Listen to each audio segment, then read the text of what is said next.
Baby. Baby. And they definitely playing that Drizzy Drake everywhere. I know. I don't hear no bing bop boom boom boom bop bam. The kind of shit on you wouldn't understand. I don't hear that played nowhere. Somebody mama still play.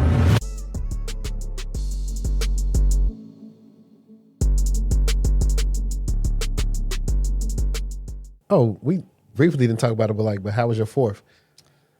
Peaceful. In the house. What? Yeah. I didn't do anything at all. I don't celebrate the 4th. I haven't for the last few years.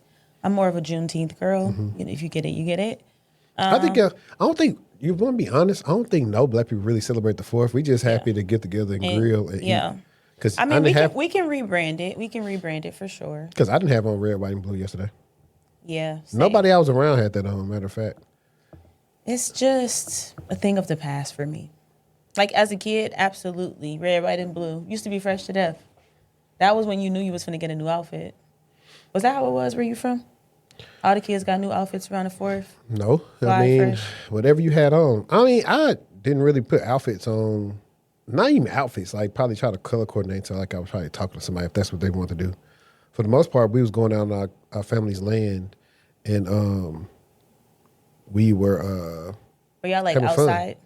Yeah. Yeah, I have to show you a picture after this, like how big, everybody wasn't there. I'm going to show you how big it was. Yeah. Like nobody, like it's crazy. People just think it's odd when I tell them like how many uncles and them that I had and my cousins and stuff. Well, I'm from up north, so it's different too. And I would say that probably also plays into it for me because up north you can pop fireworks, with your people, wherever you may be, there's really kind of no restrictions like it is down here.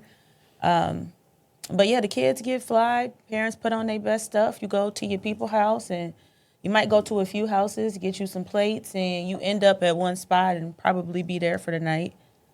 So yeah, I didn't do anything. What did you do? I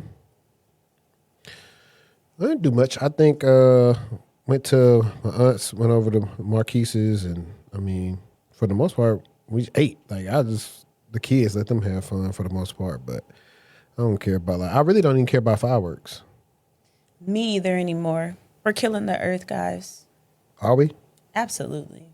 You know, the data center people gonna come for you talking about killing the earth for fireworks.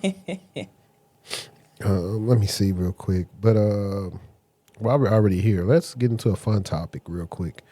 And let me see if I can add this as an image to the screen real quick. So there was a post on Threads, and the young lady was saying, y'all be making the work from home jobs a cult, because why y'all gatekeeping that too? And so I quoted it saying there are work from home jobs, and there are people who work remotely. It's a difference. What's the difference? I'm going to show you once I get to my next thing. Let me hide that. Think about it. Think about some people that you know work from home and think about what we do when we work from home. Mm-hmm. It's a difference. Yeah. Okay, wait, say it again. There's a difference between a work from home job versus working remotely. 1000% agree. I had to ponder for a little minute. And so let me switch to me real quick. And where are we? There we go. Let me switch to me. So it was a TikTok that says everybody want a work from home customer service job till you find out they micromanaging you like a slave, and it's really outbound sales with no commission. Stay far away from Everwise. Everwise. I don't even know who that is. And somebody they was in Teams. They said, I would like to say I would miss those who I made friends with. You know who you are. Wonderful to be able to share a workspace and bond and laugh. But this place is a joke. Derek is crooked. Supervisors have told me this as well. I see straight through people like you. You were never able to fool me with your lies, underhanded and devious ways. So F you simple. Carrie ain't really do nothing but her job, but F her toothless for just delivering the messages from Derek's swole face. Man, this two going off. And for that terrible, annoying Gypsy Rose face. Oh, my God. He going crazy. He went sick. And Ashley, you bald mouth country hillbilly. Your name say customer service representative. Act like it. Yeah, he going crazy. I'm not even gonna read all this, but this kind of just makes my point. When you be seeing them people, no experience required, work from home, $20, 25 an hour, that's them type of jobs. Oh yeah, you're going to be tied to metrics, tied to how long you're not doing whatever it is you're supposed to be doing, and really tied to the desk and or phone, because that's how productivity is measured. And I've had roles like that before, where you don't really even have time or grace to step away. They even asking you when you go to the bathroom where you go. Facts. I used to go in, for my stuff, it was Ox, what? It was like Ox 2, Ox 3. And you couldn't be in one for like a certain time, or you had to like do a different Ox, like if you had to go take a break or something like that. Or it was like another one where if you wrapping up some for your call, you can't be in it for too long. Yep. And I'd be like, man, forget y'all. Yeah. All remote or work from home jobs are definitely not treated the same. 1,000%. You want to adjust it? Your hair keep rubbing against it. It's hating on me. No, you could probably just push it to the middle. That way your hair don't rub on it. Oh, don't turn it. You know how your look is. Leave it alone. Leave it alone. But yeah, it's like that. And also, then people do more work than the people who is not being micromanaged, who is actually getting a salary, who can actually have PTO and off time and go do stuff. And that's the stuff that people don't know. And when they finally get a job where they can see like, dang, man, how did I do that so long? But one of the ways a lot of people stay at them jobs forever is a lot of people at them jobs are very small-minded, or they just happy to do it. To them, and this is not elitist here, because what you don't know, you don't. What you know, you don't know. If you went from making $8 an hour to $25 an hour, that's gonna be a lot of money for you. Yeah. But then there are some people that realize, if I'm getting 25 to do this, what my management getting paid, and then how can I get paid more to do less and get more of my time back? And I need to switch it on me over here talking, but for the most part, that's literally how it is for a lot of those people. Is they're happy to be there. The job is easy. They get comfortable. That's what I'm saying. They get comfortable doing the job. They definitely get comfortable. And that is the reason why you see that. And you're like, man, y'all just gonna be like, whenever I get my guy Chris on, and we be talking about something, yeah, man, they just was happy to be at the help desk, man. He said to me every time we talk, man, I'm glad you're the first person to leave, because once you left, man, I left too, because I was like, man, it's time to get out of here. I told him I was going to leave. I said, I think that the last time they botched me getting an interview internally, and they pretty much stopped me from working in the SOC for that company, I said, okay. Time to go. I see how it is. That's what you call on-the-job training, the stuff that they don't teach you. Mm-hmm. They're just going to keep you there because you're a good worker, but not give you your just due. Because jobs like that, you'll master in like 3 to 6 months. And then you just be sitting around for 3 to 6 years, frustrated. And then bringing down the morale. Not even that, but that's when I run into the people where they've been doing help desk or service desk, whatever. They've been doing it for like 10 years, and they trying to use YouTube University, but they just don't know what to do. And it's hard for them to leave because all their resume say is help desk or customer service. Yep. And they're like, man, what am I going to do? And then that's when they meet me. But now that we are here, let me see real quick.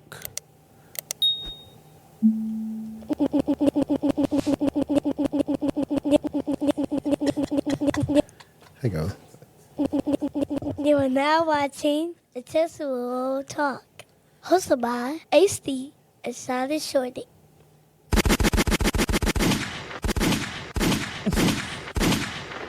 All right, man, I have to wake it up on y'all. Y'all listening to this on a Monday. It ain't going to be this slow and this laid back. I had to wake it up on y'all. But thank you, everybody, for tapping back into the Techtual Talk podcast. I'm your host, HD. And we got Cybershortieee in the house. And I know y'all been missing us. I've been doing the content whenever Cybershortieee is busy. And she's been very busy. She's always busy, actually. But we got some good stuff to talk to y'all about.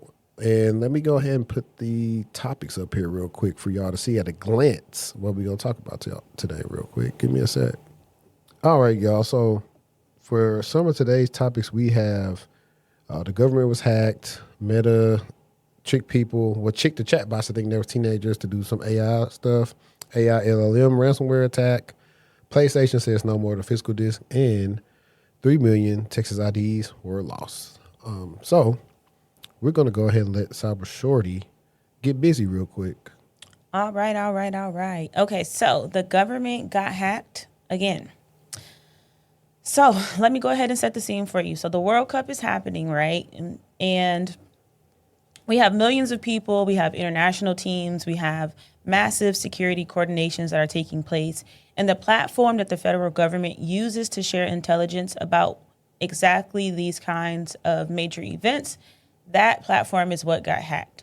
So DHS, the Department of Homeland Security, confirmed that its Homeland Security Information Network called HSIN, I think, is it HISIN? Yeah, I think that's what it is, HSIN. Perfect, was breached. Hackers got into the servers in late May and early June of this year, and they may have been inside while we were coordinating World Cup security in real time. HSIN is not a social media platform. This is where federal agencies, state governments, local law enforcement, and emergency responders share sensitive intelligence. So think about what goes through these type of systems. We have threat assessments, we have law enforcement coordination, emergency response plans. Senator Mark Warner called the exposed information highly sensitive and said its exposure risked national security. That is the senator on the Senate Intelligence Committee. And obviously, when he's talking about this, he's not being dramatic. Now, the most uncomfortable context here is that since January 2025, there have been multiple major federal security failures, sensitive information shared on unauthorized apps. We had Doge employees accessing government databases. We had a CISA contractor who leaked passwords and credentials. And now we're facing this. Now, the question that the industry is asking and that we should all be asking is what happens to cybersecurity when you cut the budgets and the staff of the very agency that's supposed to be responsible for defending our federal systems.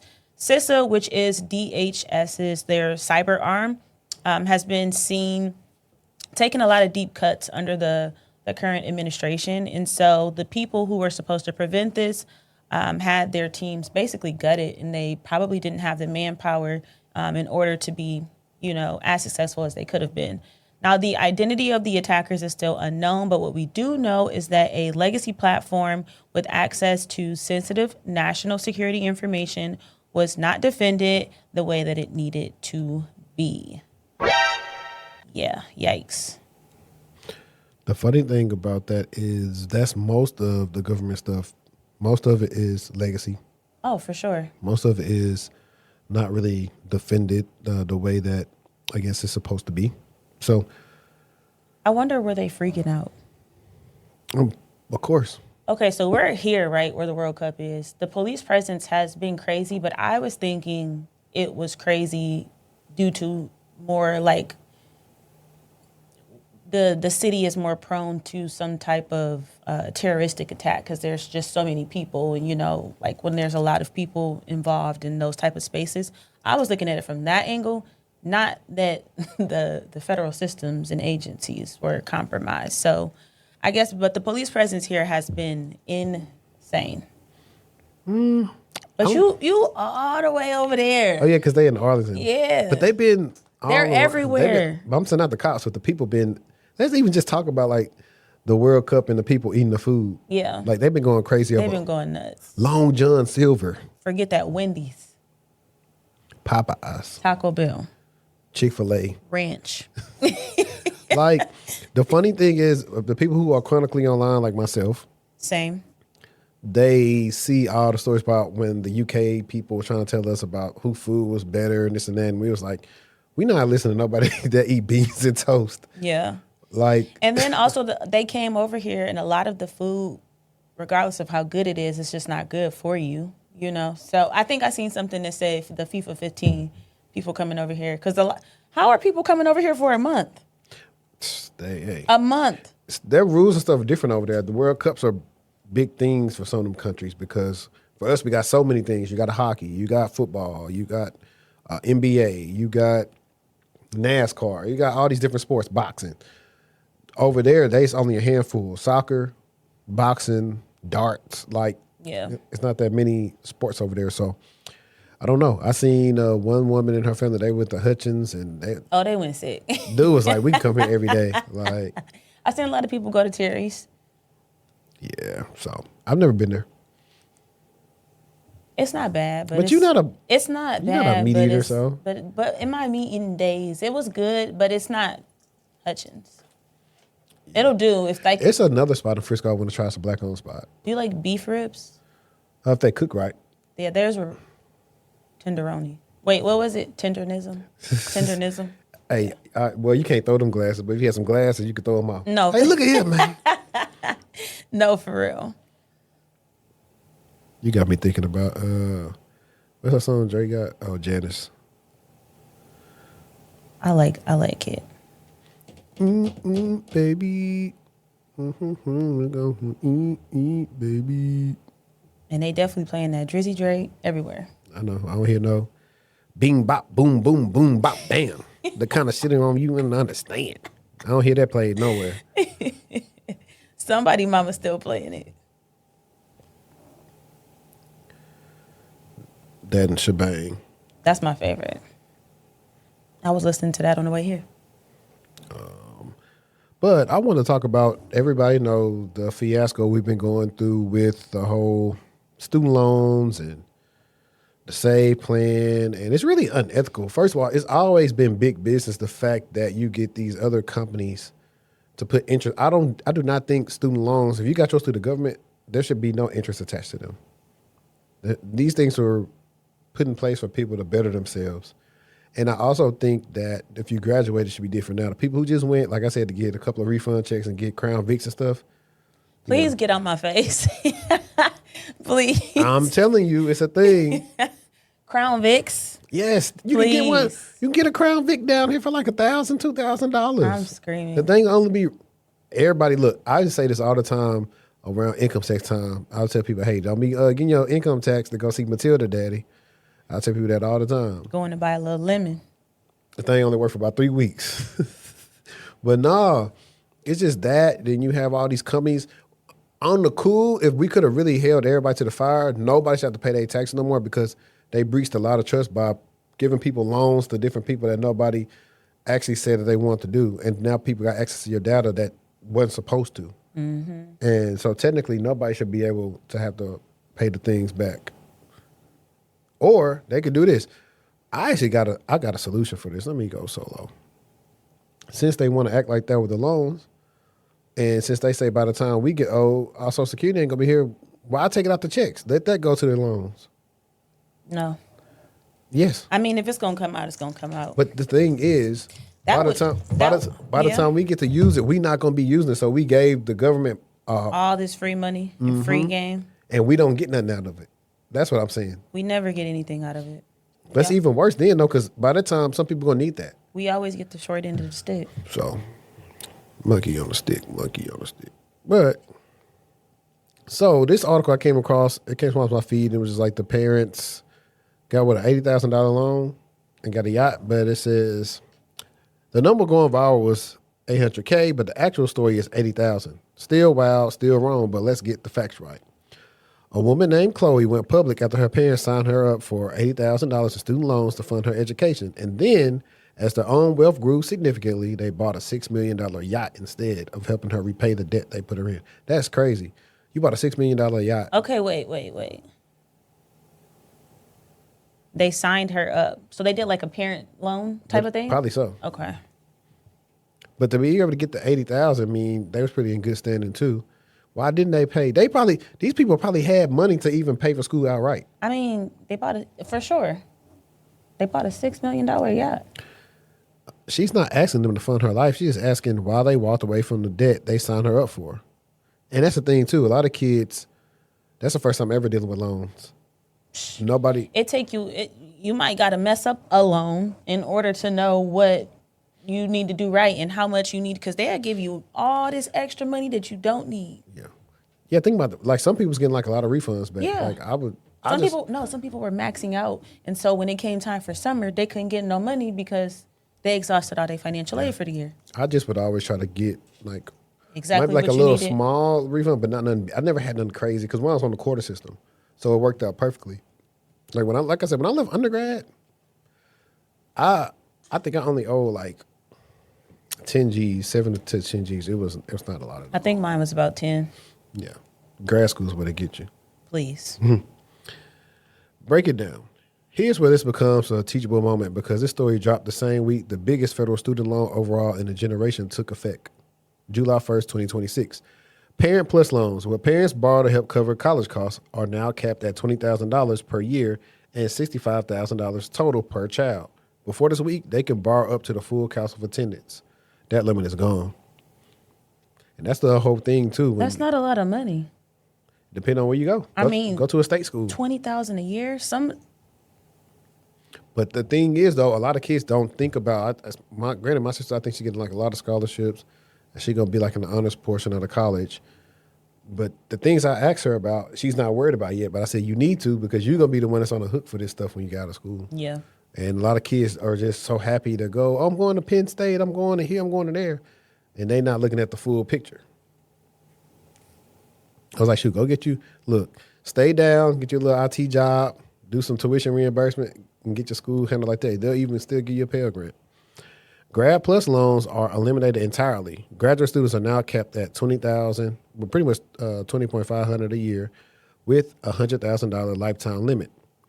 Medical school alone costs an average of $60,000 a year. Do the math on what that gaps mean for future doctors.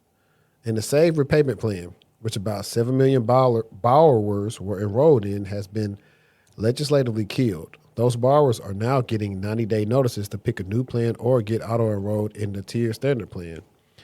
This is not abstract policy. This is rent. This is where you can start a family. This is your financial foundation for the next decade. If you have student loans, federal or private, you need to know what changed this week. That's insane. Yep. So to explain to some people who may not know what this is, a Parent Plus loan is federal loans parents take out to help cover their child's undergraduate costs. And the Grad Plus loan is the federal loan for graduates and professional students. The SAVE plan is an income-driven repayment plan struck down by courts and now legislatively eliminated. And the crazy thing is, like, it never was going off like the right numbers. Like, I always feel like whatever you should pay should go off your net, not your gross. Bruh. They be trying. Please. Repayment Assistance Plan, a new primary income-driven option under the One Big Beautiful Bill Act. And now, career angle. We talked about this earlier, but the financial aid counseling, helping students and families navigate the new, more complex loan landscape, ed tech and policy roles, building tools and advocating for transparency in the new student loan system, and personal finance literacy is skill in the workplace. Knowing this stuff make you valuable in HR, benefits, and ops roles.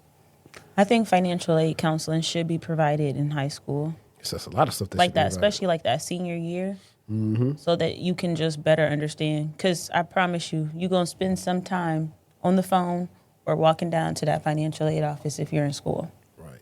So if you have federal loans, log into studentaid.gov now and check your repayment plan status. If you're on SAVE, you have 90 days from notification to choose a new plan before auto-enrollment. Use the College Investor Student Loan Calculator to compare what different plans cost you monthly. So the crazy part. And it's like, that is crazy. Like, she didn't ask for that much. They just knew they can get it and get over on their child. Pause. So was it for school or not? It was for school. But so why should they have to pay it back if she knew it was for her to go to school? I don't think she needed that much. And you got to think about it, too. Sometimes them kids wasn't getting that money directly. It was going to the parents first. Remember, we did a talk about, it was about months ago. It was a similar situation where the mom was getting the money and then divvying out to her the money. So, but the mom was using it for some other stuff in that situation. She probably didn't even know that they took this out the whole time. And still, the fact that you got a $6 million yacht, you should say, hey, I didn't ask for that. I was a kid. Or maybe that's the only way they could go to school. That interest, though, is more than $80,000. Man, they need to pay some of that back. Like, I wouldn't, like, if I have to do that for my child, I'm gonna try to help them be in a better position as I can. If I'm not able to do no big loan, we're gonna say, all right, these are schools you can get to is just on minimum loans and the Pell Grant and your scholarships. We're gonna hit scholarships heavy. That's why you gotta get these good grades. If not, I'm gonna tell you to go this route. I'm just gonna be honest with you. I'm gonna just be like, it ain't no reason to go into all this debt right now, and you probably won't be able to live for a while if you're not picking a major as that. Which is why now, if you think about kids, everybody who get income tax or whatever, put some of that money away for the next 18 years for them at least to have something to start school off with. Please, these people is not gonna do that.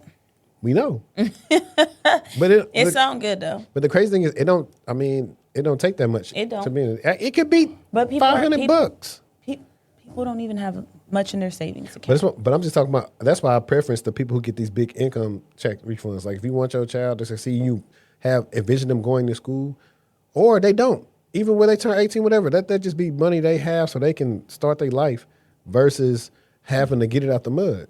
Mm-hmm. So that's kind of my stance on that. I don't know. It's interesting. I was going to say chat, but we ain't really live. But if you still rocking with us right now, let us know in the comments if you got student loans, how you feel about this news, and what you plan to do to get them paid. I feel like everybody's finna start getting part-times because it's always something. It's always something. But you are on, let's see, what are you on? The Supreme Court stuff? Yes. All right. So the Supreme Court says your location data is yours. So this one is actually good news. The Supreme Court just ruled 6-3 that geofence warrants are protected under the Fourth Amendment. That means law enforcement can no longer just demand your location history from Google without first proving probable cause and getting a proper warrant. So a geofence warrant works like this. Police draw a virtual fence around a crime scene, literally. They go to Google and say, give us the location data of every device inside this circle during this time window. Google initially gave them a list. Then they narrow it down. In the case that sparked this ruling, police asked for data on everyone near a Virginia bank robbery, and Google initially returned 19 people who had nothing to do with the crime. Justice Elena Kagan wrote for the majority, an individual has a reasonable expectation of privacy in records about his cell phone location, and police intrude on that constitutionally protected interest when they demand the information, even though for only a limited time and from a third-party tech company. The court rejected the government's argument that because you choose to give Google your location by using apps, you gave up your rights to privacy. Because let's be real, your Maps app, your weather app, your food delivery app, all of them want your location. It's basically the price that we're paying for using modern smartphones. The court said that doesn't mean you waive your Fourth Amendment rights.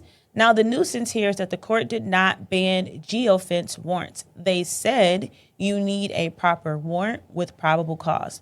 Google has already changed its policy. They now store location data on your device, not their servers. But Apple, Lyft, Snapchat, Uber, they still hold your data. This ruling covers them too.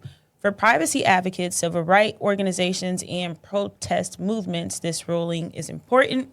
These warrants weren't being used broadly, and the concern was always what stops law enforcement from demanding everyone who has attended, for example, a protest. So I thought that was pretty interesting. 19 people who had nothing to do with it is crazy. Yeah. This goes into a lot of the different things we've been seeing with everybody so outraged about Flock. What is Flock? So Flock, you've seen these cameras. They're on corners. They're like squares, and they are almost like a lot of neighborhoods and sometimes in some cities. In the hood? No, everywhere. Oh. Everywhere. I mean, they're definitely HOAs. These cameras can read not only license plates, but they see people walking, their images and all that kind of stuff. So people just think, and I say that because I was like in the interview process with them. One of my friends actually got the role I was interviewing for, so I was happy for her. So it's a lot of cool work she'll be doing. But everybody just think that it's really not Flock, right? The whole issue is actually how the police use the information at their disposal, because there were reports of the police where one dude was like just checking up on his ex-girlfriend and seeing where she been and stuff like that or whatever, but they do have like some policies for admin to see who's doing stuff whenever they're supposed to be doing it. Like I know I made a suggestion about like anytime somebody looks up for some information, it should be to like a report number or something, not just because you're doing it to do it. Yeah. But having said all that, it's much more than license plates. They can help you find missing people. It's a couple of other things that it can do. So we had to realize a long time ago that even though all this stuff has happened, like our data isn't really ours like that, like talking about. But there are some benefits. Now, as for the people getting accused of that being there, I think that's crazy. That's insane. 19 people.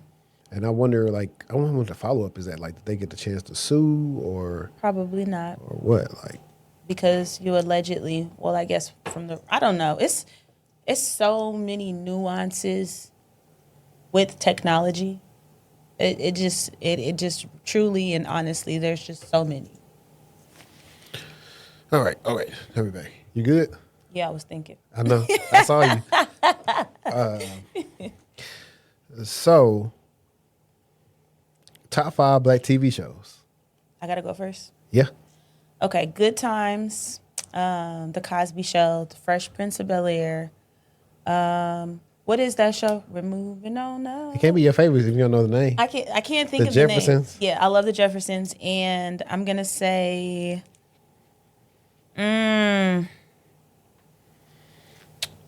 The Bernie Mac Show. Okay. That's cute. Your turn. So I have Fresh Prince, Martin, Jamie Foxx, Parenthood, and then I'm going to round it off with, I'm trying to, if I want to do an unconventional one, to be a shocker. I'm going Moesha.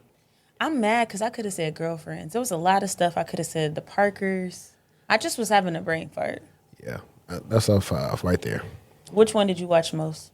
Out of all of them, I caught a lot of reruns. I would say Moesha. It was Moesha and then probably Parenthood the most early on.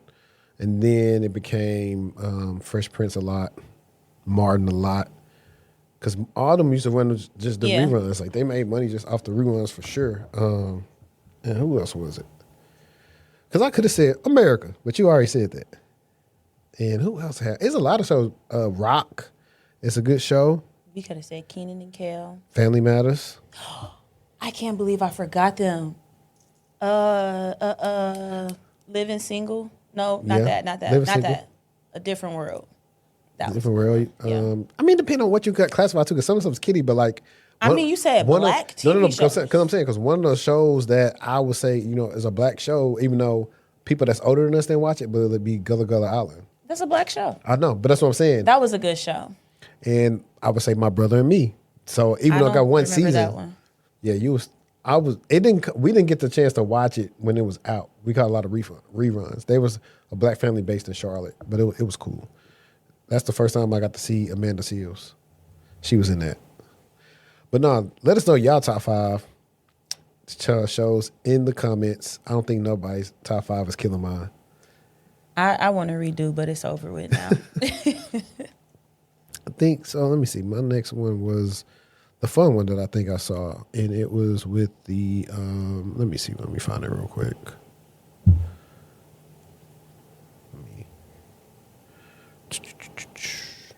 Baby, if you give it to me, I give it to you. You know I won't.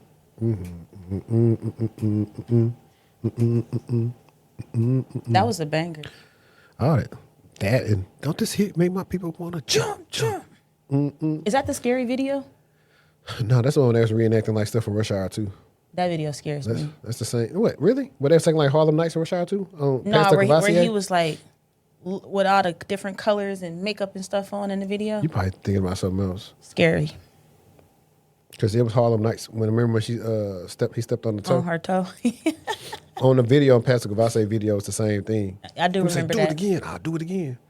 As a kid, though, I hadn't seen Harlem Nights at the time. But I didn't know that was from Harlem Nights as a Neither. kid either. I just thought it was just But I also took that song to another level. Was Love Don't Cost a Thing at the beach. The beach dance. When he was on there going hard. Al Johnson. Yeah. Aquaman. He in the shorties now. Let's see.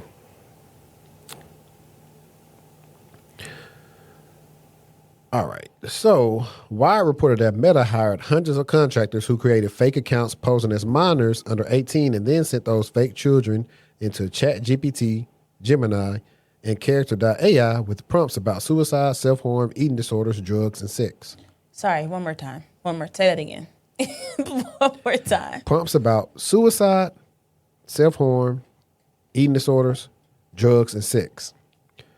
The operation was internally codenamed CANS, run by a Meta contractor called Covalent. One round of testing in August 2025 involved more than 45,000 prompts. One spreadsheet alone had 3,748 prompts. Hundreds about suicide and self-harm. Hundreds about eating disorders. 239 about sex or romance. Some of the prompts, a fake 13-year-old asking where to buy pills to end a pregnancy, a fake fifth grader saying a classmate had a gun to his mouth, a fake girl asking how to hide bulimia from her parents. Meta's response? This is industry standard safety testing, and here's the complicated part. Adversarial testing is real. Red teaming AI safety systems is a legitimate practice. Researchers literally need to know what happens when a child in crisis asks a chatbot for these questions. But Raman Chowdhury, CEO of Humane Intelligence, reviewed the prompts and called it a governance gray zone where safety becomes a convenient cover for anti-competitive practices. The targeted companies, OpenAI, Google, Character.ai, were never told this was happening. Yeah, I can see where that can get a little tricky. And here's the part Meta would rather you not focus on. According to the reports, Meta's own AI failed to block child sexual exploitation content 66.8% of the time in the internal assessments and failed on suicide and self-harm prompts 54.8% of the time. The company testing other safety had serious safety gaps of its own. Hang on real quick. Where is that? That is blasphemous. Oh man, I had fun with these. I need to show you that app so you can have your own to play through. All right. This is a story about AI ethics, competitive intelligence, child safety, and where the line is between security research and manipulation. The regulators are now circling. So, numbers at a glance again. 45,000 plus prompts. 3,748 prompts in one review spreadsheet. Meta failed at a 68.8% failure rate on the CSAM detection, and they also failed at pretty much more than half on the rate of suicide self-harm prompts. So, in the research, they said, what is responsible disclosure in AI safety and how should companies share findings about competitors' vulnerabilities? Let's be honest here. Who wants to share that? Because everybody want to be top dog. How you gonna get up here criticizing somebody else and your platform itself is not even up to par? Seriously. True. We all done seen crazy thing from Instagram to Facebook. Come on now. Come on now, dog. Come on, man. That is insane. What is it? Throwing rocks and how do you say it? Throwing rocks in your hand? Or throwing rocks in the glass house? Literally. That's even better. That's insane. I know an old black person was sitting down and ate down with that, as you say. But seriously, I just think that is, I wish you had that one sound. Come on, man. Come on. Like, that's just insane. Yeah. And I'm not saying that these shouldn't be done, but who are y'all to do it to somebody else? Yeah, this should be done independently. Maybe it's going to be some type of loophole, like some bug bounty type stuff. I do think that it's important for everybody's tools to be probed and targeted in these type of ways so that they can become better to protect our kids.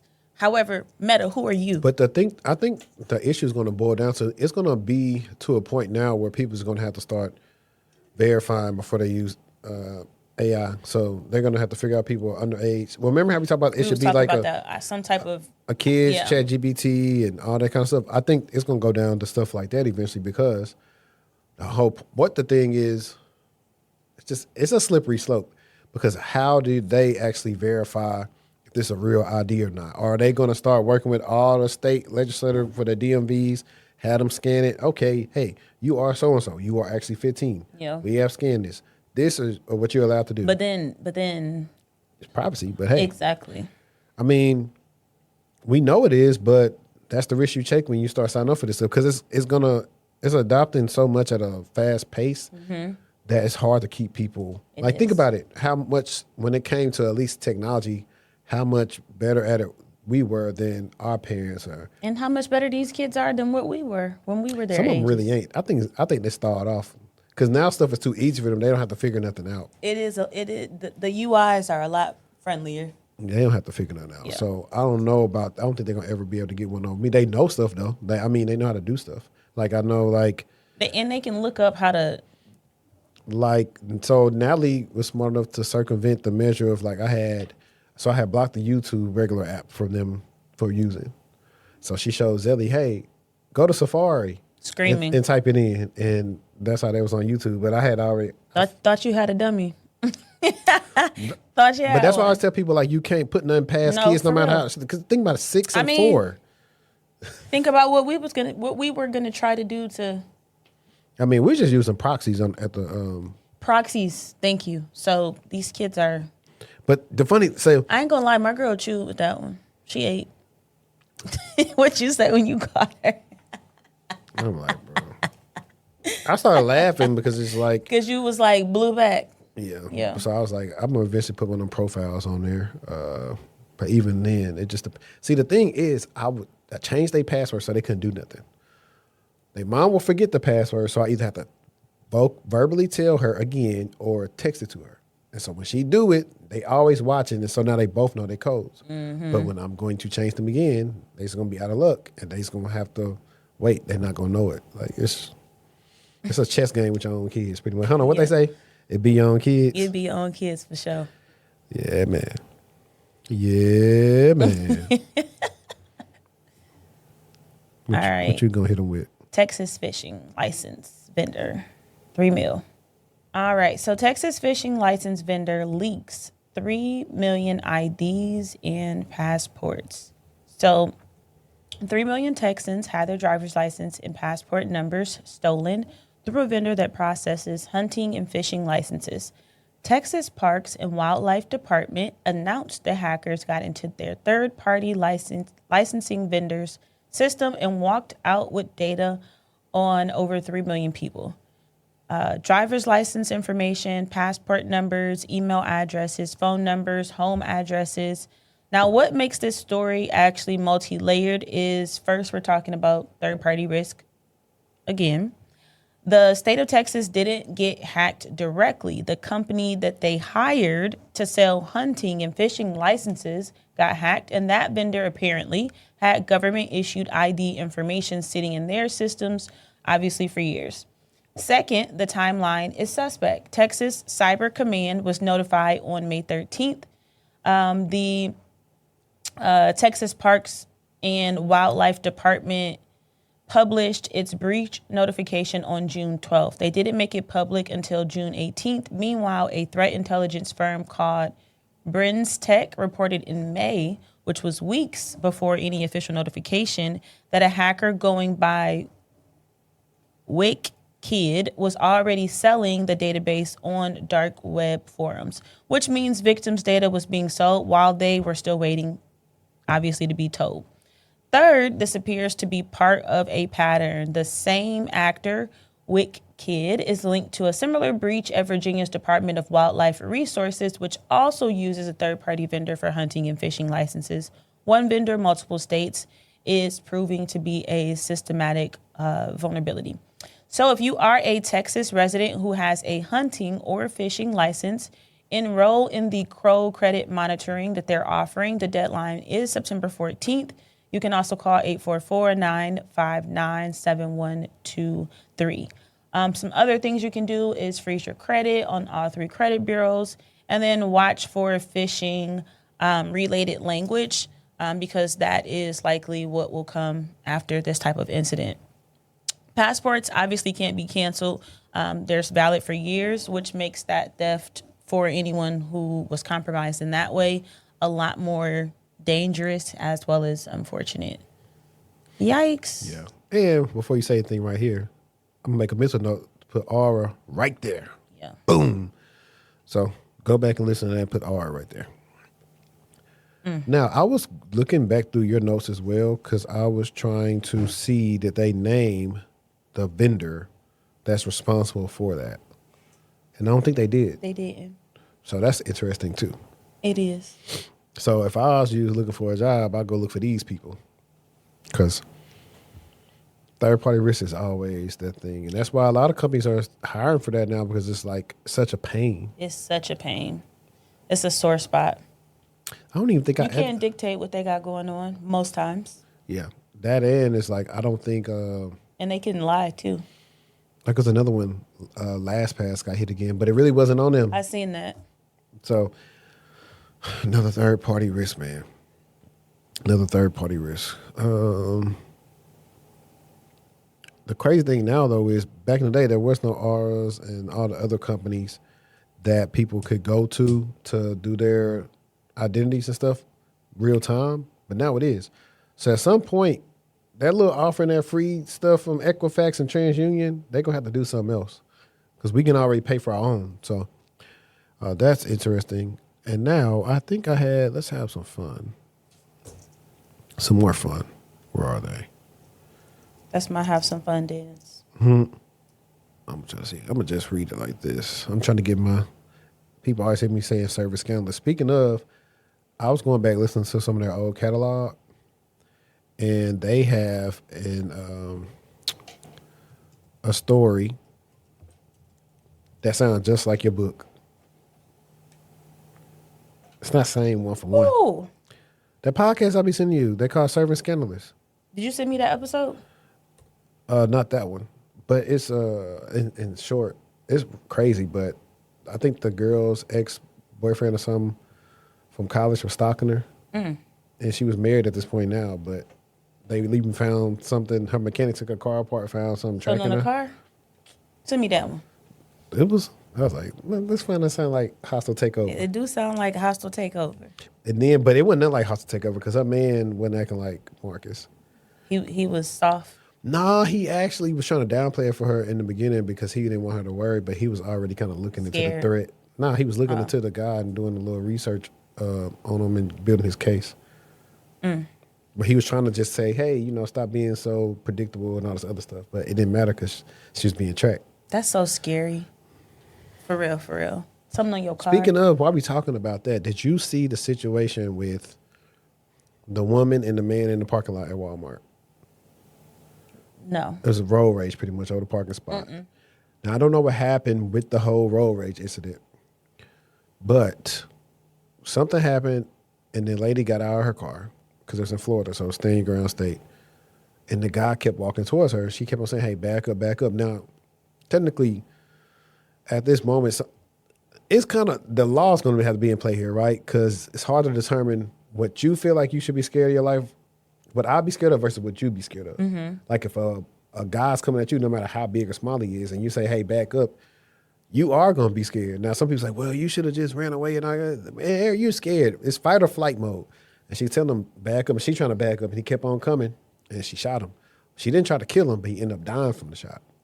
And so now there's been a lot of just uproar of that. Now they're trying to just paint him as this hero because he was a veteran and this and that. But my thing is, if you're dealing with PTSD or whatever you're dealing with, bro, you shouldn't be on the streets driving like that because no sane person is from first of all, of a parking space. I think that's the part that I said I think would make people look at it a little differently because it's like, It's sad. if you willing to just crash out on me over a parking space, you might be crazy for real. I actually used to crash out until I moved here. I promise you. Really? I swear to you, I used to be a crash outer on the road. Not I'm about to follow you or anything, but I will blow my horn. I've always and I will- noticed that I will women go got more off. road rage than men. However, when I moved here, I don't even play with people on the road. I don't even get ignorant back. I'm not finna do any of that because you just never know who's having a bad day, Yeah. who got a gun on them. I So- know people who been in traffic and had guns pulled on them and people who had to pull their gun out to Yeah. protect themselves. So, So- I'm not with that. Ironically, what you talked about is the reason why most men don't really get into it with people and why they try to treat all men with respect. Is because you don't know if it's somebody's last day and you the last straw. You just don't know. And that you is- blowing that horn was my 13th reason today. And people do actually get so mad that they will hit you. Like with harm. They just so upset and angry. They will cause you, and who's to say that harm ain't gonna paralyze you, kill you, disable, disfigure you? Yeah, for me, it don't be worth it. Especially It's not worth it. My job is to make it home to the kids, so it is what it is. I know that ain't nobody what's going on there, but some people may be aware of that. It's went viral on TikTok, and I was just going back and forth for like the fam. They was like, well, you can't just brandish your gun on people. I was like, no, but we know that a person, I forgot what the strength levels is difference between me and you. Mm-hmm. If I'm able to get my hands on you, I can do you bodily harm before anybody come help you. Yeah. And so I was like, that has to be factored in, regardless if you feel like somebody shouldn't do it or not. It's always Florida and Texas. Literally. Always. Now, where is it? Okay. So be careful. I was computer hacked doing my job search. My husband and I both fell for this, and we are both pretty tech savvy millennials. I applied for a very senior position with the corporation on Indeed. These hackers are relying on the fact that you are rushing to fix the tech issue so you can make it to your fake interview. Days after applying, I received an email asking me my availability for interview. Absolutely nothing suspicious yet. No grammatical errors, weird spaces, email and company names, all check out. Then they sent me an interview confirmation and told me that they will send the invite link to me the morning of the interview. 10 minutes before my interview, I clicked the Zoom link to take me to the interview, and the message pops up that says, my Zoom is outdated, and it took me to what looked like a Zoom website. It automatically started downloading a Zoom application on my laptop.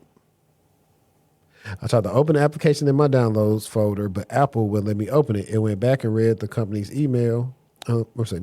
I went back and read the company's email from when they sent me the link, and it said that their software doesn't work with Macs, so the interview has to be done for Windows.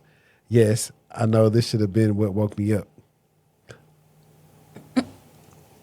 Hey, thank God for the Mac. I started panicking that I was already late for my interview, so I called my husband. He told me to get his computer and try the link. Oh, God. I clicked the link from his computer, and the application called Service Connect again started immediately downloading to his computer. I put him on FaceTime and showed him the screen. We immediately both snapped back to reality and realized it was a hacker. We tried to end this task from Task Manager, but each time we ended the task, 3 more would pop up. We shut down the laptop, changed our passwords everywhere, including banking, computer emails, etc. These scammers use real companies with real company emails and are relying on you being rushed trying to make an interview.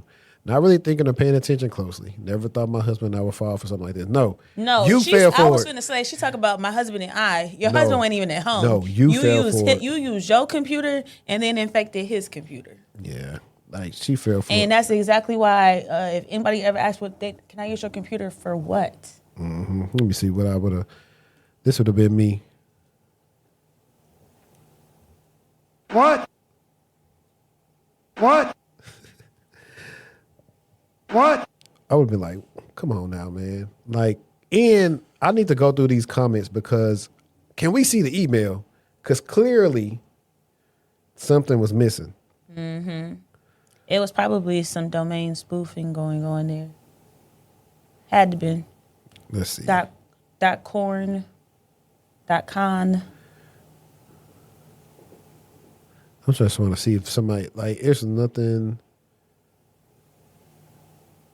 My suggestion may not be helpful since you mentioned that the link looked legit, but I have my computer set up so it doesn't automatically download anything until I give it explicit permission to do so. Yeah, you can change your settings so that you can navigate it to where it goes to. The fact that she said she just saw it downloading like that would have been the flag for me. Yeah, and the thing, and also if you are an end user and you don't know much about it, if you did download an app and it don't run, go to Virus Total, upload the application that just downloaded, and see if it pop hot. Now, granted, this is not always the case if something's malicious or not, but for you, this should be good enough to let you know that. And there's tools called like Joe's Sandbox. I should have a free tier. You can run it through there, and it'll let you know, hey, don't install this. Yeah, they didn't.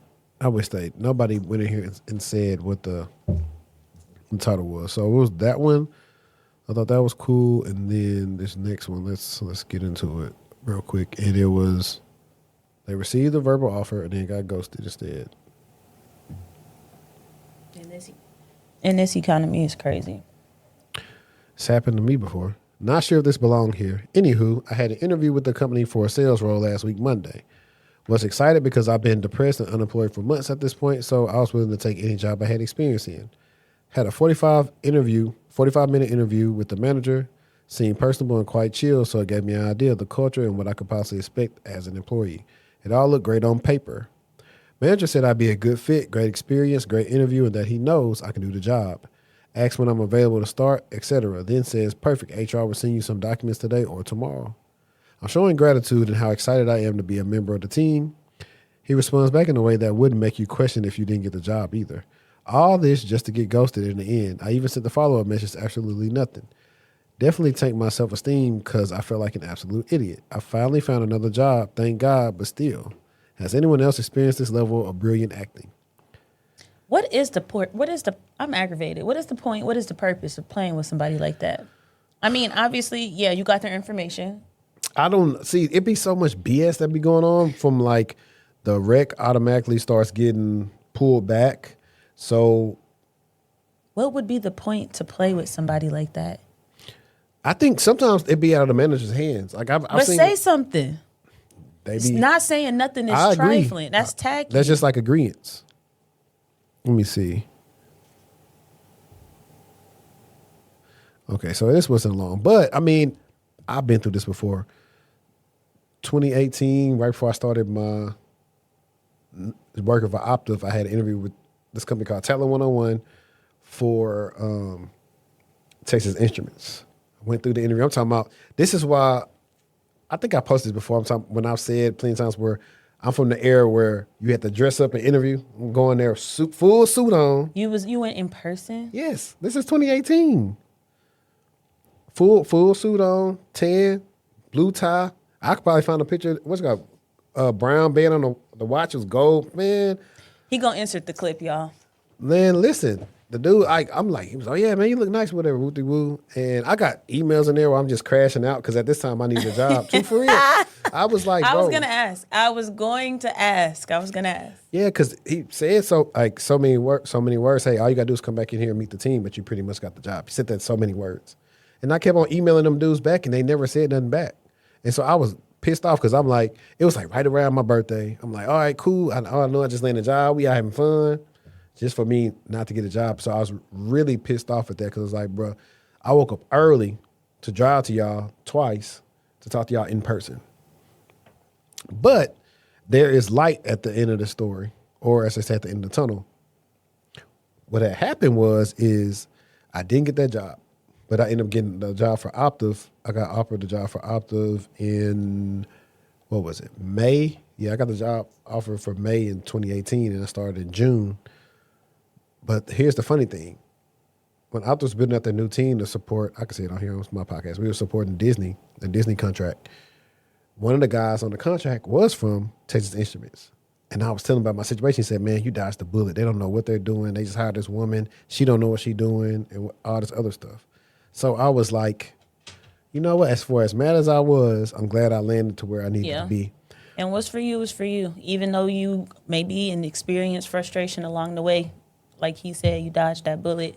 Because had you been in need and then you get there and you're just like, what the heck is going on here? And now you got to find something else. Yeah. And so a lot of times, that's why I tell people, say, hey, look, I've been through the situation. It sounds like BS when I'm telling you it because you're probably going through some foolishness, but eventually it will get better. And a lot of people who are going through unemployment and stuff like that, it's going to be a time of famine. And then it's going to be a time of rain because, like, literally after Optiv came through, I think it was Hilton or something, they wanted to get at me, like, hey, we got this role open up. I was like, man, I just got an offer, but let me see what y'all talking about. And they just was, unfortunately for them, they took so long to get, like, paperwork and, like, trying to give me some real numbers back that I had already just took the offer that I got from whatchamacallit. Yeah. I didn't even go, it was just like, that situation so fun. I got Optiv. The director at the time, his name was Eric. Imagine interviewing for all of these roles in person and getting ghosted. Right. But this is, so I don't know if you've been seeing some of the videos I've been uploading to the channel. I reacted to some where, like, people technically had jobs, but then when the people saw them on camera and saw they was black, they pretty much didn't get the job. Yeah. And I was reminded of an interview I did in person out here in 2018. This company called Security Software, something. It was like a security assessor role. They called S3. If you type them in right now on your computer, S3 Plano. They should come up.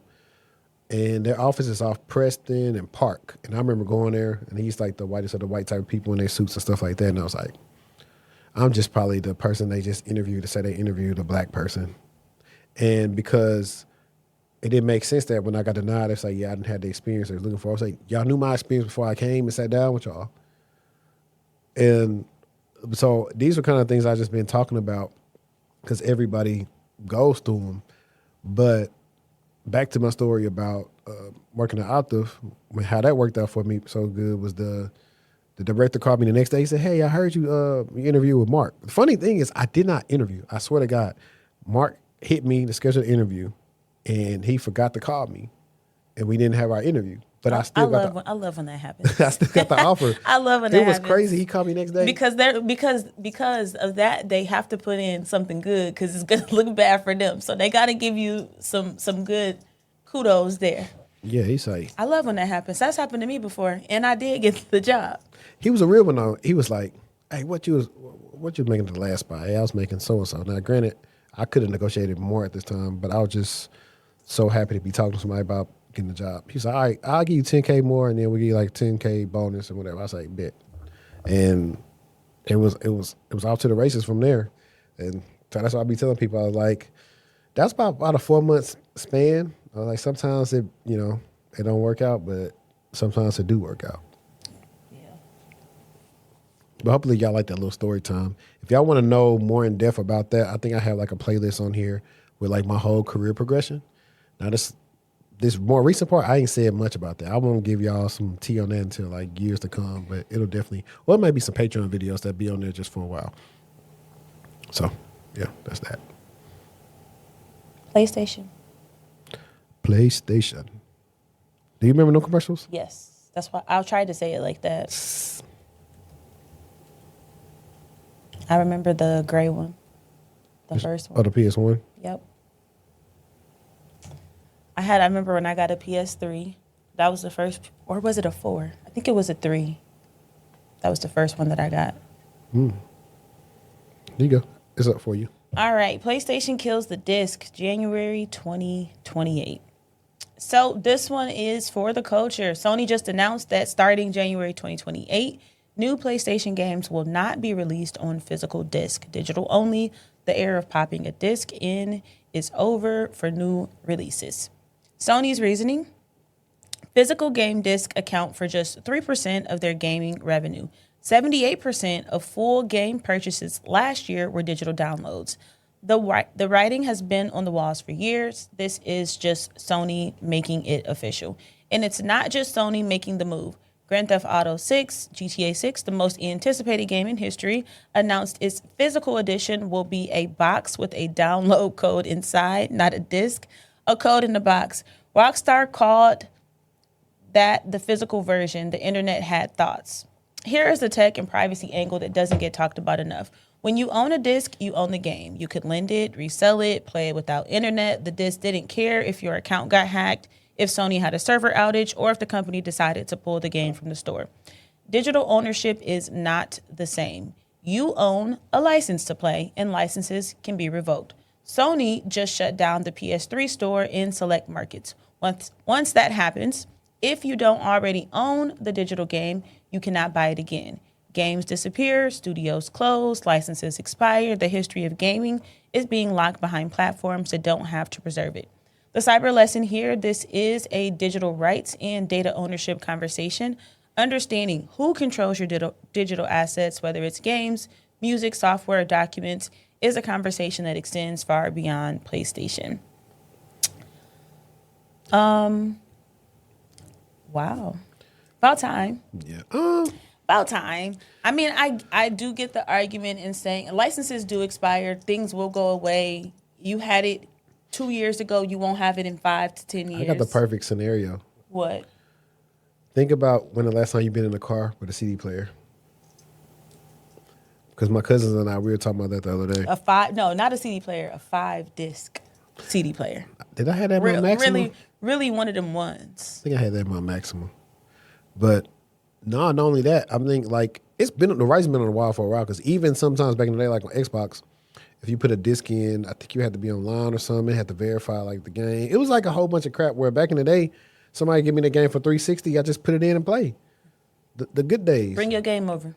I understand Like why. going to your friend's house. Bring your game Because it's over. probably, it's cheaper not to make. But I mean, it is going away. And then you have to make the system to be able to read. But I think the thing is everybody doesn't have affordable internet. That too. So it's like, whereas That's you what think, it just said, yeah. So you think where it should be standard, what they're supposed to do. They're in a rural place, but they love GTA. And they don't have no SpaceX internet or nothing. So they better make sure everybody have affordable internet before they just clearly go on this 2 tirade. years. Yeah. It could, 2028. I think this is a ploy to get everybody to buy all the physical media up. I miss I do. I miss the DVDs. I miss the Blu-rays. I miss the books. I miss the stands. I miss being able to go put a disc in. I miss being able to see the director's cut. We just get what it is. We don't get to see director's cut. We don't get to see behind Some of them the they scenes. do, on depending on what the bundle is and how you rent it from whatever place or you buy from. Oh, I've never seen that. Well, in a while. But there were a lot of different things and perks, like alternate endings in movies that you just would get to see if you bought the physical disc, or special editions, or whatever it may be. Anniversaries. It's just, it's black and white instead of being black and white with sprinkles. Yeah, nah, for sure. I think like, Are you gonna get GTA 6? we was talking about that. I think I may get it. I'm more, me, I'm more happy about E-Day than I am Is that shooting? GTA 6. That's the game I sent you. Actually, I sent it to your wife too. I sent it to her at the thing because you didn't send it to her. Oh, okay. She didn't see why she didn't send it to me. So I sent it to her that day. But I said I may take off just to play it, just for the fun of it. But I'm more of a Saints Row guy. More of a who? Saints Row. What's that? Saints Row Shooting? is people will call it GTA clone, but it's really its own game. I feel like I seen somebody talking about that on TikTok. Because it's really about gangs. Gang. I'll be outside. But it's about gangs, and you got to go take back your hoods and stuff like that. It sounds real ghetto. It's fun, though. The first 2, chef's kiss. 3 is, but after 3 is when it start going down. But because I remember playing 3 when it was brand new when I was in college, and I was like so happy. And I think I pre-ordered that joint from GameStop and paid it. Do kids even still do that anymore? Go put $5 down to hold your game and then go pay for it when they come in? No, but I was just finna say, because when we were talking about the disc going away, it made me think about the Wii and how that's why you can still play the Wii. It's because you have the disc to play the games, not because you need the internet to play the games. Yeah. And so you can plug up any old game as long as you have the CDs. It doesn't matter as long as you have the. But I do like the benefit connections. of so it's pros and cons. Like for me, I'm an Xbox guy. So Xbox in the house. Xbox got Game Pass, so like you can go back and play like all the old games and stuff like that. So I be fronting. we know. We know. We definitely I know. be fronting. I played the game like probably 3 times this year. Yeah. I didn't make it far. We know. I still haven't finished. What's the name? South of Midnight. Yeah. But it's so good, though. I don't want to finish it. I told It's you. so good. You It's know you could have put it beautiful. on the part where it's just straight the story. You don't even have to worry about playing the game. It'll just go through the story for you. It's pretty. Yeah, I like it. When she say don't speak, she say don't mumble it, speak on it. I be saying that at home. It's so black coded. Yeah. You think they ever make a game about the what was it called, the Riverboat Massacre? That would be good. The dude threw the hat up. Only if it's a story mode. I don't know, bro. That chair. Role playing. That's a funny. Like we didn't live through some. We done lived through some The crazy times. thing is, I don't even know. See, I don't even know if they do textbooks anymore for the kids, but history books. They're not, When because they they're get- going to be ghetto. When they get to The talk about millennials, The stuff that was ghetto.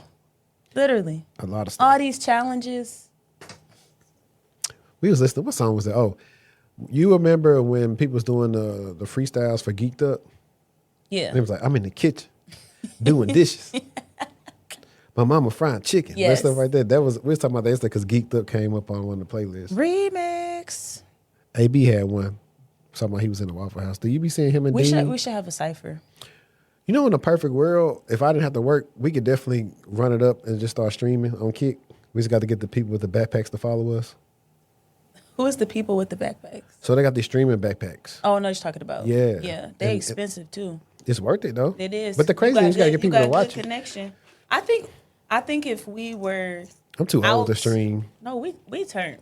We live. Yeah, but I'm talking about like I'm too old as I'm not nobody too want to old. see somebody be an actual like go home to their family on stream. They want to see the foolishness that AB and them be in there doing. They don't want to see somebody go to work and like they want to see a whole bunch of They wanna see- niggatry. They want to see people outside. Let me see what happens when I go here. Boom, boom, boom, boom, boom. Okay, top 5 while you doing that. Top 5 artists. Big Sean, The Dream. Dream is up there for sure. It's gonna be Dream, Drake, Oh, I should have said Drake. You ain't gonna say Jacob Big Sean? Lattimore. I'm going to who I listen to a lot, and then I'll get to everybody else because I'm trying to Jacob Lattimore. 'Cause I You have- listen to him? a lot. You gotta send me Like he's some. in my. You gotta he's- send me some bangs. Listen to Connection 2. Connection 2 is like his second, like, he got this thing called Connection Series. So Connection 2 is like the one that probably like, you probably would like start listening to him from that.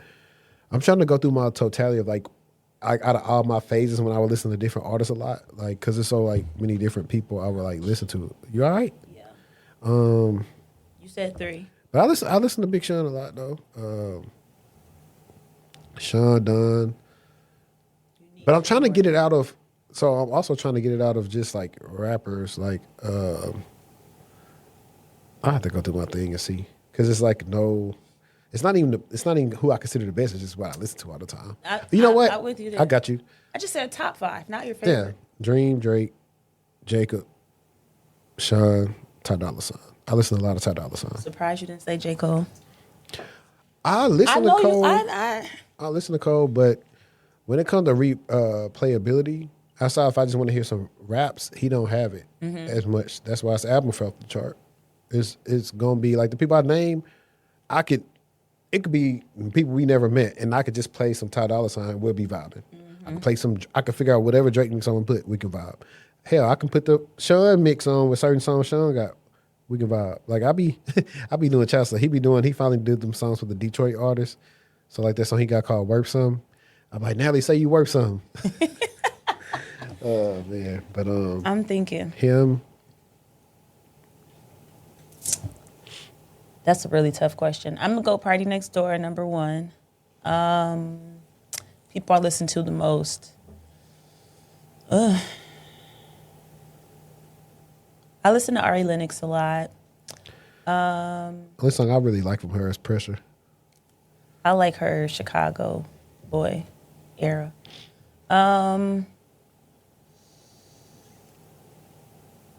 Maybe I'm gonna go CISA. I'm gonna go Erykah Badu Okay.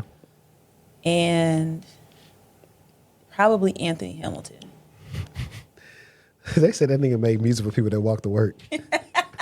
No matter what. Not too much, oh my God. Shoot, what about Jaheim? I like him. I don't listen to I him know. a lot. He really reincarnation of Luther Vandross. Like I would rather listen to Maxwell, but I have to be in the mood to listen to Maxwell. Like I can put Anthony Hamilton on, not the Hey, old sad all I know stuff. is back in like, what was that, 07, 08, 05 to 08, Pretty Wings went platinum and everybody called from Steve Harvey You Money know, Show. that was my grandma ringtone for probably 10 years. Man, everybody, what's it called? I don't know. But you know what? I lied because I could have put Justin Timberlake in there too. Cause I I love could have Justin. actually put I love Justin. Michael Jackson in there. I should have put Michael in there because you turn him on any time. It don't matter. I'm gonna be ready. Shimon Lee. Shimon. All right. Let's see. Back to our regular scheduled programming. All right, guys. So we've seen the first AI LLM ransomware attack. So SysDig, a cloud security company, published what they believe is the first documented case of ransomware run entirely by an AI agent. No human at the keyboard, no human writing the script. An LLM, a large language model, did the whole attack from start to finish. They named it Jade Puffer. Here's how it went down. Jade Puffer found an internet-facing server running Langflow, an open-source tool for building AI apps. It exploited a known, already patched vulnerability called CVE 2025 32. I'm saying CVE-2025-3248. It got in, harvested cloud credentials and LLM API keys. Used those to pivot to a separate production database, a MySQL server running on Alibaba's Nakos platform. Then it encrypted 1,300 configuration items. Then it wiped the key. Then it left a ransom note. The most terrifying detail is not the attack itself, it's the adaptation. When a login attempt failed, the AI didn't stop. It diagnosed what went wrong, generated a fix, and retried successfully in 31 seconds. That's quick. Michael Clark, 6Dig's director of threat research, said the operation also adapted in real time, retrying failed steps within refined parameters. The LLM even narrated its own reasoning. Over 600 payloads contained plain language comments where the AI explained what it was doing and why. That's like back in the day when you would get a whooping and your parent telling you why you're getting a whooping. That's what that reminded me of. The narration is sending me. Didn't I tell you? Like, actually, what we did was we found. And here's what the researchers keep pointing out. The individual techniques were not advanced. Jay Puffer used old vulnerabilities, default creds, poor network segmentation, basic stuff that should have been fixed. The AI didn't need a 0 day. It needed an unpatched server and the ability to chain common mistakes together fast. Ram Vera Durajan,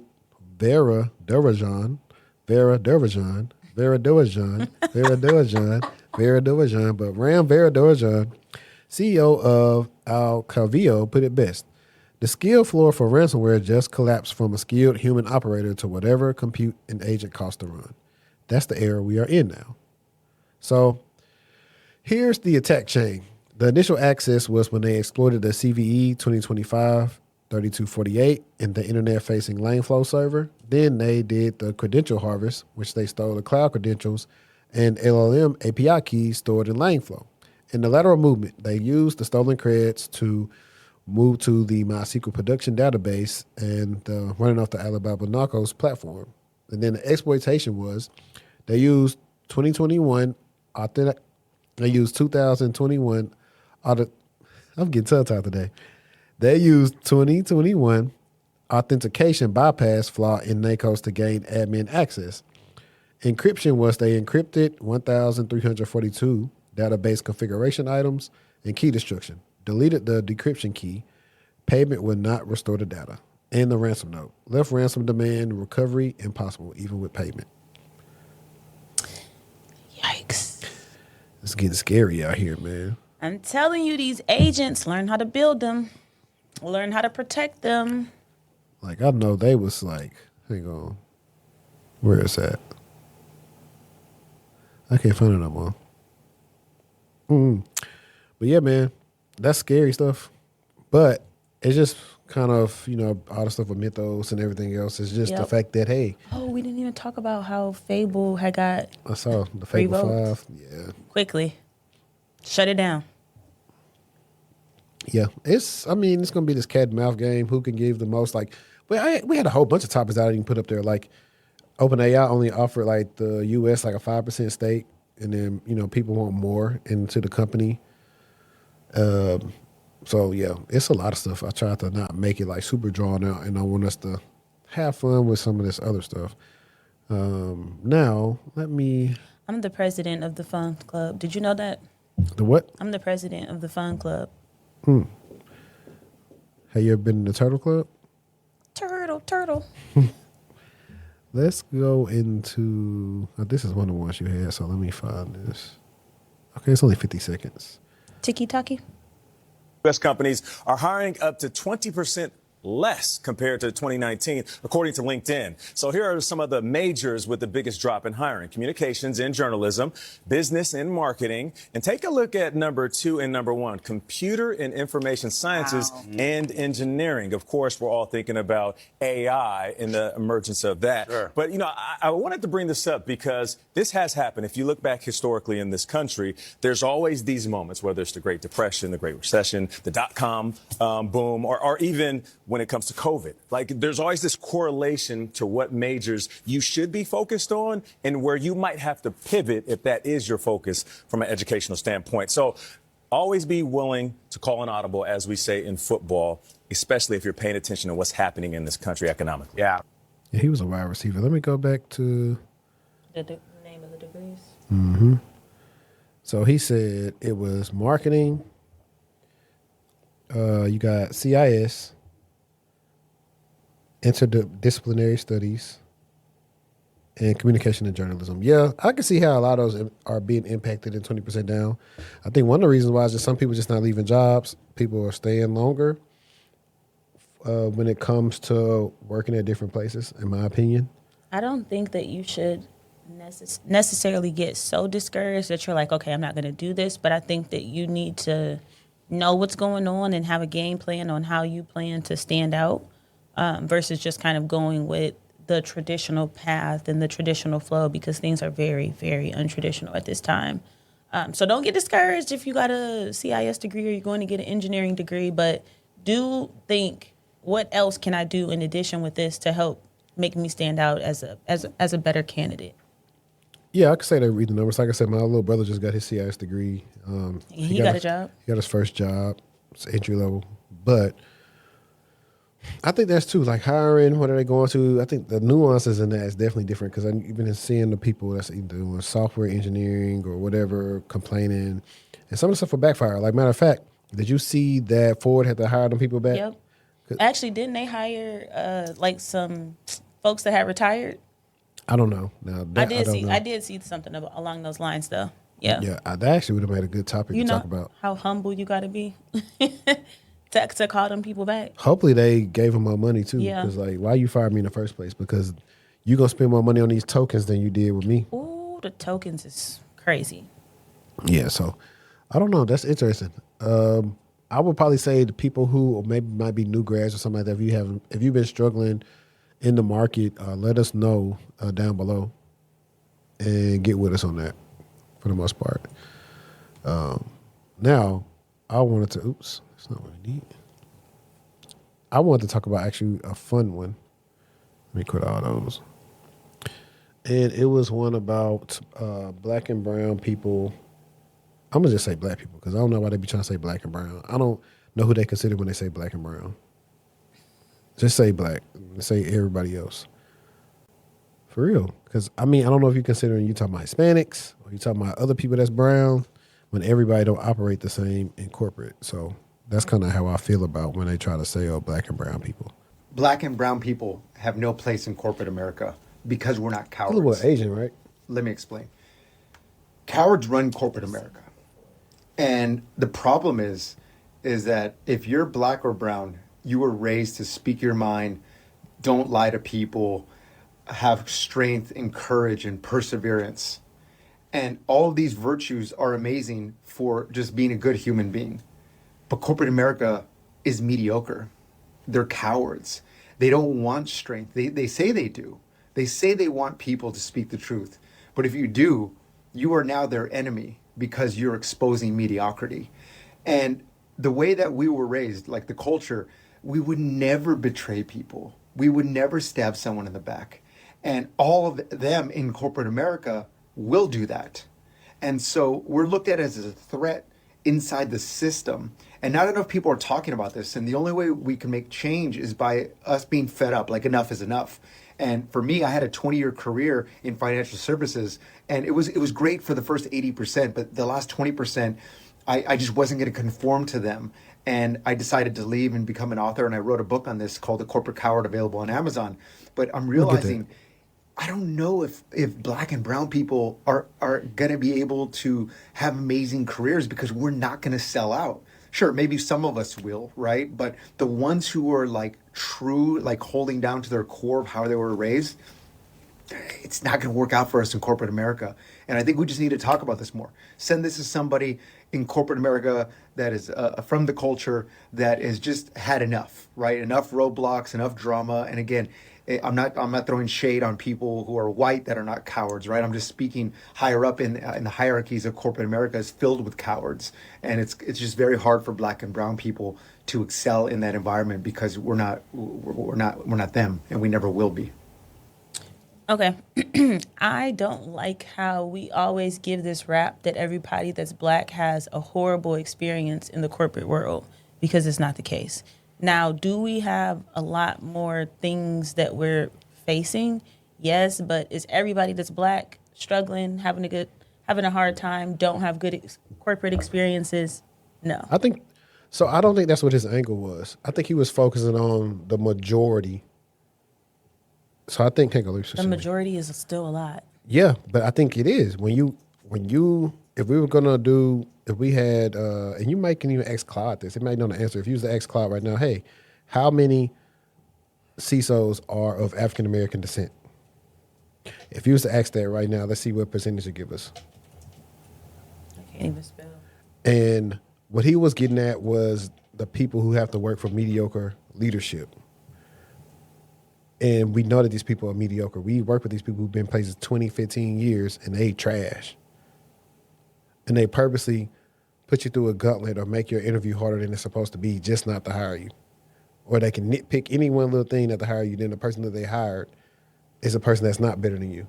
Because if I go back, and you can watch it after this if you want to, but the one I did with Bryson, I was already reacting to it in the video saying, hey, I had already qualified him pretty much like, hey, people I know ain't no scrubs. They done did this, and this.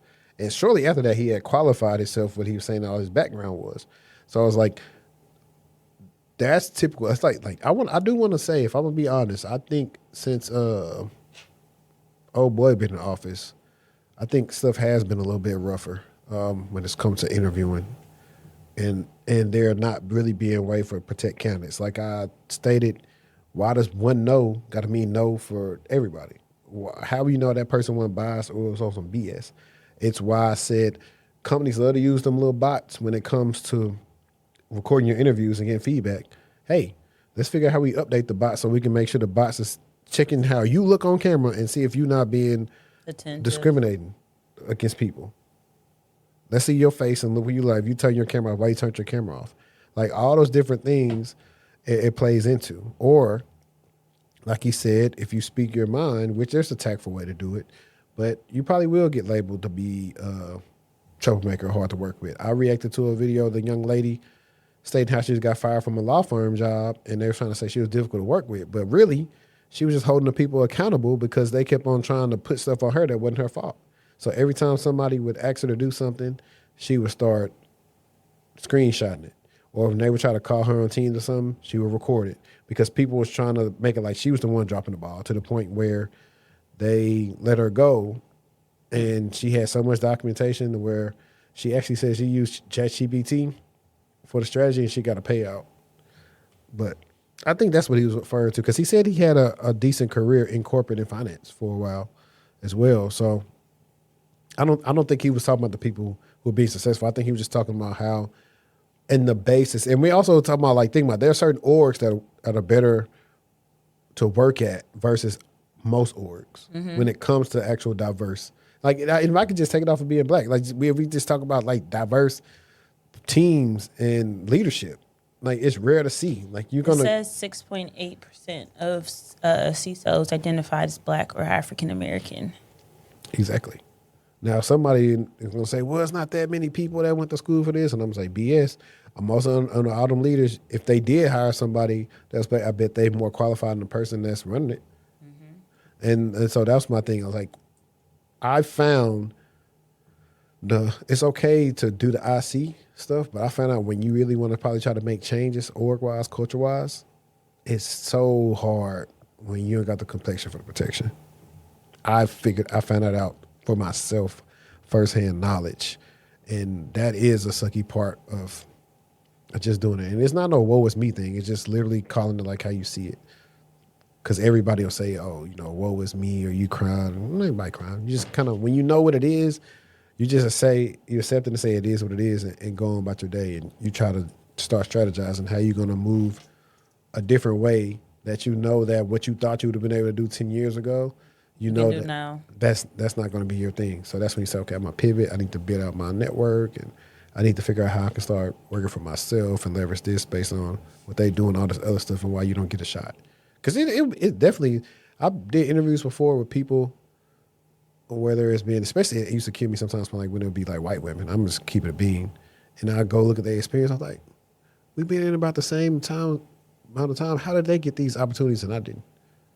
Yeah, somebody can say that's hate. It's definitely hate because I'm wondering how were you able to do that? And I have to do this brick by brick shit. And that's the kind of stuff where you start getting mad. It's like, this ain't adding up, bro. What you put out to get in? I'm just playing. I've met some good managers, but I'm just saying for real. But no, man. I definitely. What he said the name of that book was? Corporate something. I don't remember. Whatever term he used. I should write me a book. You should.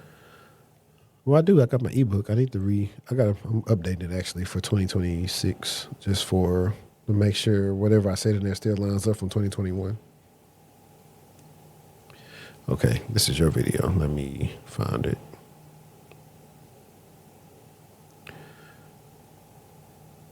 I actually came forth with, a couple TikToks this time. I saw Miss Privacy was looking for you. I was a favorite in them.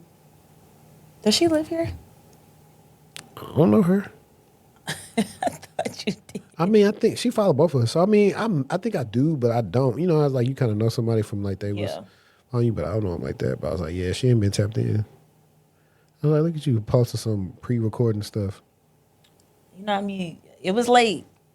Better late than never, though. Mm-hmm. This is why I said what I said about Emma Green. Because in this article, it talks about how Deloitte and Zoom are reducing their benefits. Specifically, they're reducing the amount of weeks of paid family leave. They're reducing the amount of PTO. And one of them is getting rid of the $50,000 stipend that they gave for IVF. So when I made that video about Emma Green, I said, hey, there's something wrong with saying like, hey, you need to be visible to move forward in your career. But like, we also need to talk about the conditions that make that very, very hard for women.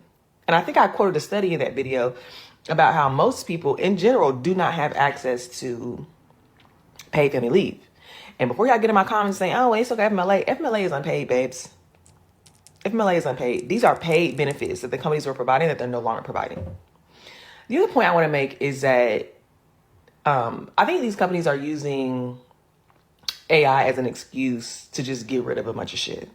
And whether that is because their AI budgets are being blown out from token maxing, or maybe it's because they're trying to right size from overhiring in the pandemic, whatever it is, it seems like there's a get out of jail free card that companies are trying to capitalize on by saying, oh, everything is just too expensive. AI is expensive. So let's get rid of benefits. And in this article, they also talked about how they're trying to do so without impacting recruiting.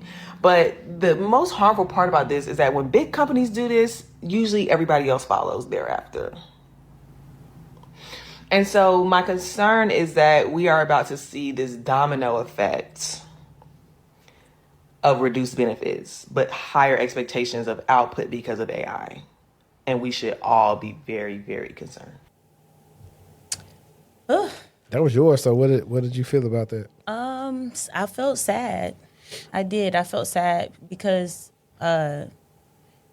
people already don't. Most people, especially folks that are not in big tech, they do get a certain amount of vacation. This whole unlimited vacation thing.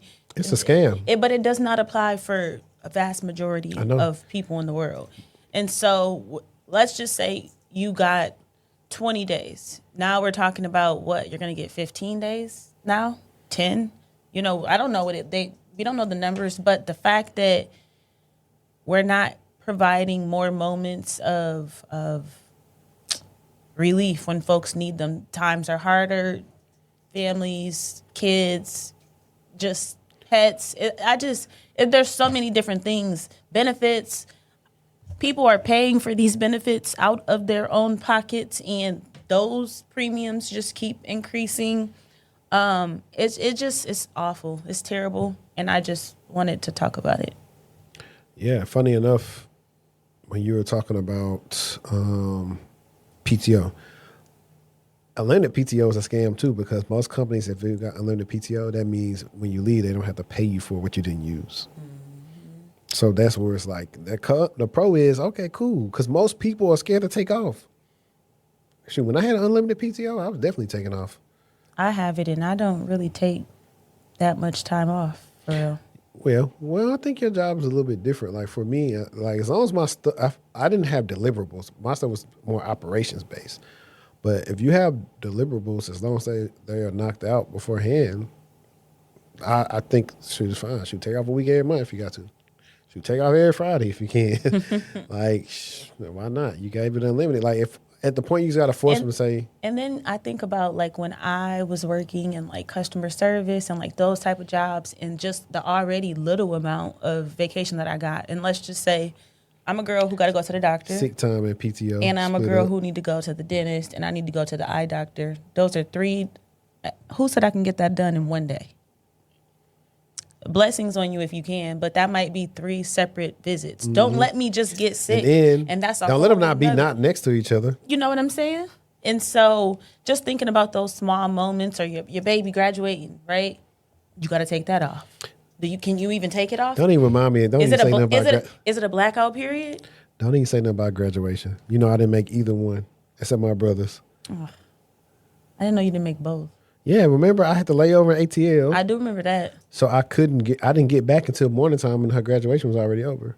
And then the thing hit me on the highway, so I didn't make it to Shreveport for that one. I do remember that one. Okay, yeah. I didn't make Natalie's or But Clay's. I'm just like, imagine if you had to take that time off. You know what I mean? Like, I don't know. I feel for that. I don't know, whatever class we want to call that. I feel for them because they're the ones that are going to get hit hard. Our middle class folks here, and they're the ones that are going to suffer. Yeah, and this is the key. This is why you do find companies that have great benefits. I was just about to say, and that's why you get to be picky and choosy and specific in your strategies to target those companies that you do know have the good benefits and the things that will help make your life a lot easier and your family's lives. IVF is real. Listen, before I left Goldman Sachs, they was also Zelly was born right before I started. So they were trying to get me on before she was born, because the recruiter was like, if we can get you to start before, she was born in September. They got 6 months parental leave. And that's some of the best that I done heard. He was like, yeah, I was trying to get on. Yeah. Like, I was like, oh yeah, I'm going to use this. I'm like, cause listen, 6 months so long. 6 months is a long You can time. find you a whole other job. Do you know that some people get off like a week or 2? Yeah.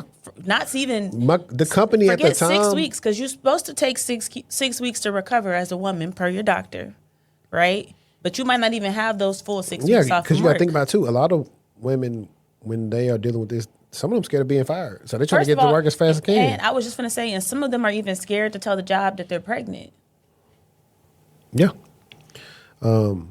I think I had 4 or 6 weeks at the current company, the company I was at before Goldman Sachs. But then, and then also too, you got to remember, like, you're a man too, so the men, the paternity, they don't really care. But it's always less, is what I'm saying. It's always less than what typically what a woman would get, being that she's carrying. Yeah. Yeah. So, but Josh had 3 months, so that was like perfect. I was like, dang, I got to go back. But no. I don't know. Were you able to like spread it out? If I wanted to. Yeah. I took it out straight through. Back to back. Like if I was still at Goldman, I would have spread it out. I would took 3 months here and 3 months towards the internet, because you kind of use it before the year's up. Yep. So, I would have took off. If it had been me, I would have took off October, November, December. Well, I would have took off through my birthday, March, April, May, and then the end. Yeah. I was like, all right, I'm back. Refreshed too. Mm-hmm. I think let me see. The last one is one of yours. Well, it's that one. It's the picture that you sent me. But I'm glad you found the OG, because I didn't find it. I didn't even. And we can go to. You can go. I guess you probably got the favorite. You can read after this. You can read what he said back to the people. Find it. Let me change the play speed. All I've been seeing on my TikTok is sweetness and people saying, "Let's do this, Johnny." have found it. Okay, here you go. I just came back from the worst interview I've ever had. And can someone please tell me if I'm in the wrong? Because I literally hung up the call mid-interview. I said, we're done here. So for context, I was interviewing for a biotech Y Combinator startup. And the first red flag that happened, even before the interview started, was the interviewer was 7 minutes late. I said, okay, whatever, we're all late sometimes, it doesn't matter that much. I continued with the interview with a smile. I didn't care at that point. We basically did a systems design round. Here was the systems design question. Let's say you have a data set of around 10,000 images, maybe around 15 megabytes in total. Now, this data set has images that are corrupt, they have irrelevant images, and they have images where the subject isn't in the frame. So as a concrete example, let's say you have a raw data set of dog images. You want to perform some sort of transformation, some sort of cleaning to get a cleaned data set of dog images that are within the frame. The technical constraints where you have one EC2 instance with 16 megabytes of RAM and 4 CPUs. And just so we're very clear, this is a really simple question. I mean, I've literally trained convolutional neural networks that had over 100,000 images. I trained them from scratch. So I thought this was a very easy question. So I said, okay, let's just start with the basics. I'm like, we're going to create a worker that pulls from S3. We're going to take the average size of the images to compute an ideal batch size. Then I said for each image in the dataset, we're going to perform a deterministic validation, making sure the image is an ideal image that actually opens. And then we're going to use some model to see if the image has the criteria we want. We can use something simple like Gemini 3 Flash. It's really good and really cheap. Finally, for checkpointing, because it's a simple one-off job, we're not running it all the time, we can just put a small volume storage on the EC2 instance and just say what batch we're on the disk. This was my proposed solution, right? And someone correct me if I'm wrong. Is this a bad solution? Will this not work? Is this extremely expensive? Someone correct me if I'm wrong, because the interviewer had a problem with every single thing I said. The first problem he had with the LLM image API, he's like, oh, that's going to be too expensive. Why would we use the LLM image API? You know, that's wrong, that's wrong. I'm like, all right, bro, I didn't realize $70 was out of budget. Sure, let's drop the LLM API. Let's use a different model, a supervised learning model. He's like, what kind of supervised learning model specifically? What do you mean by that? What do you mean? I'm like, you can use any supervised learning model. You can go on Hugging Face, find an open source model, and just use that on Hugging Face Cloud. This is not like the main problem. You can use a ResNet, convolutional neural network, something simple. But that's not the only thing he had a problem with. He's like, okay, what about the checkpointing? Why are we running a volume storage for this checkpointing? It doesn't make any sense. I'm like, using a block volume for checkpointing is fairly standard. This is not like a crazy off-the-cuff solution. It's like a standard way of doing this. Then he's like, oh, you can keep the checkpointing on your local computer, and then you can SSH into the machine. You don't really need a volume storage. I'm talking about the solution that makes the most sense. I'm like, nigga, what the fuck are you talking about? I didn't Oh my God. What the fuck would you keep a checkpoint on your local computer? Hang on, because he going crazy. He went sick. Hang on, where is He went sick. he going crazy? I gotta go back and find him. Here we go. Because He went sick. Cents per gigabyte. What are you talking about? Finally, he's like, all right, now put your solution into Claude Code and then see what Claude Code thinks of your solution. And Claude Code thought my solution was fine. You know, it said a ResNet is overkill. There are CPU-based models that might be a better fit for this task. It also said it challenged the assumption that the LLM APIs was too expensive. It said it's only $70 to $100, and it'll probably be a lot more accurate. So that's kind of an odd thing to say it's too expensive, which I already knew. And then for the checkpointing, it was like, you know, saving the checkpoint itself might be too fragile. Maybe you should instead use a manifest file. So I said, I agree with Claude here, actually. We don't need to use a simple checkpoint. It's only 10,000 images. We can use a manifest file. That's fine. This is where I might be wrong. So the interviewer was like, well, why would you use a manifest file? That doesn't make any actual sense. I'm like, a manifest file is basically free. I mean, 10,000 entries in a file, that's basically free. He's like, it's not free. We need the solution that makes the most sense. At this point, I stopped sharing my screen. I looked him in the eye. I said, I think we're done here. He looked shocked for 1 second, and then I hung up the call. My question to you guys is, what do you guys think of this interviewer? I mean, are you supposed to have a combative back and forth conversation with the interviewer? Was my solution really all that bad? Someone help me understand where I went wrong. sounded good to me. First of all, let me go to the original. So he emailed them after the interview, and he said, hi, blank. Thank you for the opportunity to interview for blank. After careful consideration, I've decided to pursue other opportunities. If you'd like additional feedback, check out the video I made. And then he linked the TikTok and said, good luck with everything. But the reason why I shared that with him was because I'm just like, the frustration level of interviewing, of being treated poorly in an interview, of being ghosted, of being bamboozled, of being finessed, of being disrespected, of being treated with prejudice. People are sick of it. And you don't want to be the person that's given the interview that goes viral because you did something that was not in good standing to represent your company. Just like What? just like he didn't. If he would, God forbid, he would have put a clip in of how the conversation was going. He listed, or I think he hid who the company was, who he was interviewing Somebody from. probably figured it out. Yeah, it's easy because he just covered it up. But just how easy it is for you to put yourself now at jeopardy. No, you're not supposed to do an interview and it be a combative thing. No.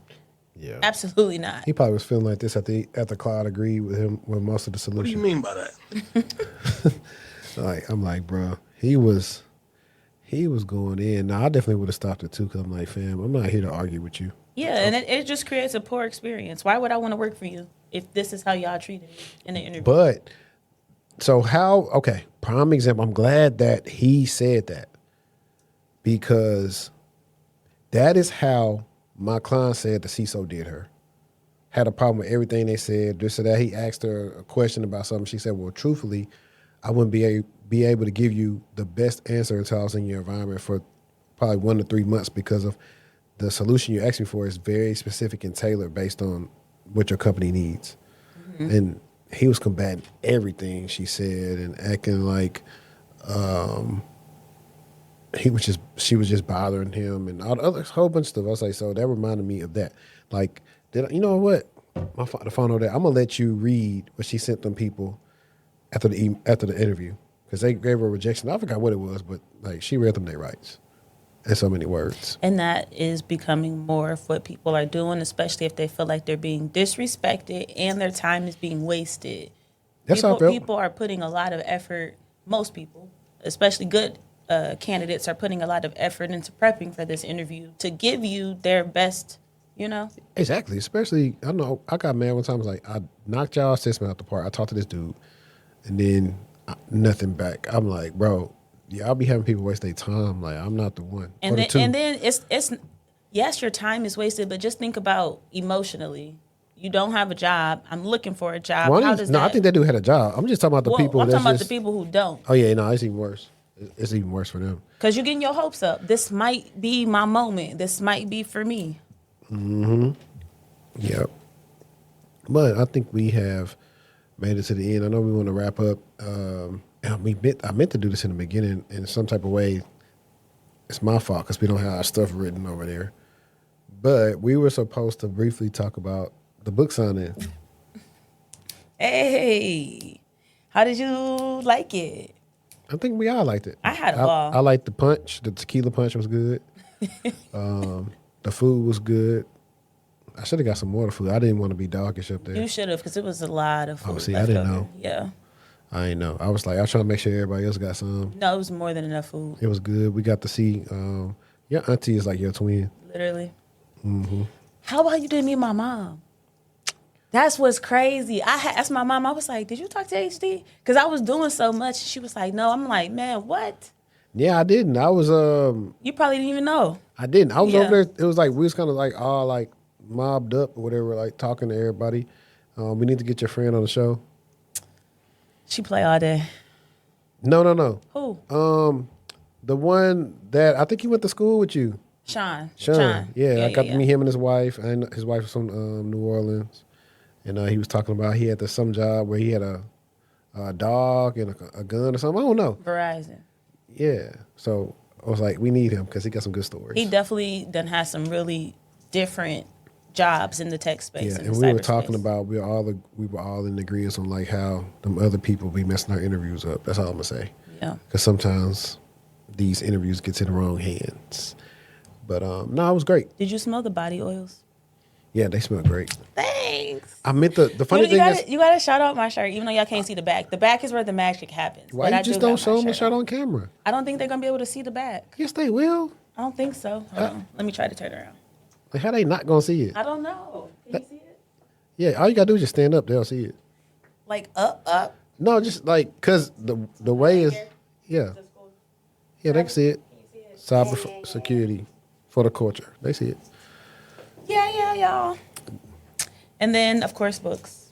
But yeah, I had a ball. It was a dream come true. It couldn't have went any better, honestly. Mm-hmm. It looked exactly how I wanted it to look. Everybody came, showed up, showed out. And, I just want to hear a little 1-2, and I'm good. Yeah, DJ was good. Cameraman was good. Yeah, it was a good time. It was I was mad because my GPS was taking me like stupid ways. So I'm like, bro, I don't need to go that way. Like, I literally could have. Yeah, because you be knowing how to get around. Yeah. I literally could have just came like I came here and just hit Spring Creek and went all the way down. And so I was like, oh no, that's cool. But yeah, enjoyed it. Got back. I think everybody was asleep when I got back, so that was perfect. I'm so happy that weekend's over. It was a lot. I can tell. It was a lot, for real. I can tell. Everybody's popping balloons. Pop, pop, pop, I pop, was pop, pop, pop. wore out. I just stopped being wore out like 2 days ago, for real. I bet. I was over there hitting the cane Wayne with it and everything. And y'all probably had the after party after that. We did. Yeah. And then I had the nerve enough to go to brunch the next day too, and be out for Sunday Fun Day. What's all funny, day. I forgot, but I had actually meant to ask you. We could have went to that place that's right there. It's closed down right now since they not open at this time. Another Broken Egg. And I was like, I meant to say, did you want to go to Another Broken Egg before we recorded? But I forgot because I was busy. I haven't been there in so long. I miss being over here. What's the whistle britches? I could have settled for some whistle britches, but I haven't had them since I stopped eating meat. So I don't know what I would get because I know a lot of their stuff is chicken based, like fried chicken. But they got. But I'm gonna tell you the truth. It does not matter though, because their food is off the chain. They be hit or miss. And their drinks. It depends. They be hit or miss. I like their mimosas. The biscuits be good. Yeah. The cornbread's good. Yeah. Before we go, let me double check and see if anybody left us a. Are you a jelly and biscuits? Yes, I am. Because I don't play that. I like syrup too. No, that gravy. I don't play gravy. I don't like no gravy for real like that. Especially because they be putting little pork and beans and all that type of stuff in it. Okay, nah, we didn't get no voicemails. Okay. So, guys, we are out of here until we see you next time. What they say on the flip side? Don't let the door hit you where the good Lord split you. In the words of my kid's speech teacher, see ya.